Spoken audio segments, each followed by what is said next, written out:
कहानी का नाम गुड़िया की मुस्कान। एक बार की बात है, एक छोटी सी लड़की थी जिसका नाम सीमा था। वो एक छोटे से गांव में अपने माता पिता के साथ रहती थी। सीमा बहुत होशियार और प्यारी थी, लेकिन उसे एक चीज की बहुत कमी महसूस होती थी। उसके पास कोई गुड़िया नहीं थी। गांव के बाकी बच्चों के पास सुंदर सुंदर खिलौने थे, पर सीमा के माता पिता गरीब थे और वे उसे गुड़िया नहीं दिला सकते थे। फिर भी सीमा कभी शिकायत नहीं करती। वो खेतों में फूल चुनती, पत्तों से घर बनाती और मिट्टी की छोटी छोटी गुड़ियां खुद बनाती थी। एक दिन गांव में एक मेले का आयोजन हुआ। वहां बहुत सारी दुकानें थीं और बच्चों के लिए झूले भी। सीमा अपने पापा के साथ मेले में गई। उसने झूले का आनंद लिया, मिठाइयां खाईं, लेकिन उसकी निगाहें एक दुकान पर टिकी थी जहां सुंदर गुड़ियों की कतार लगी थी। सीमा चुपचाप खड़ी रही और एक छोटी गुलाबी फ्रॉक वाली गुड़िया को देखती रही।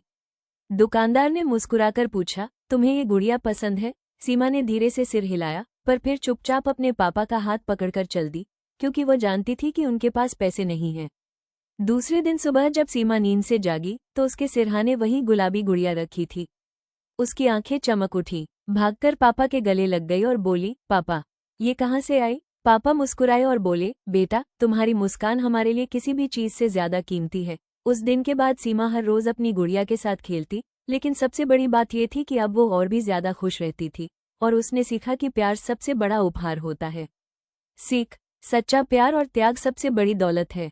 छोटी छोटी खुशियों में ही जिंदगी की सबसे बड़ी मुस्कान छिपी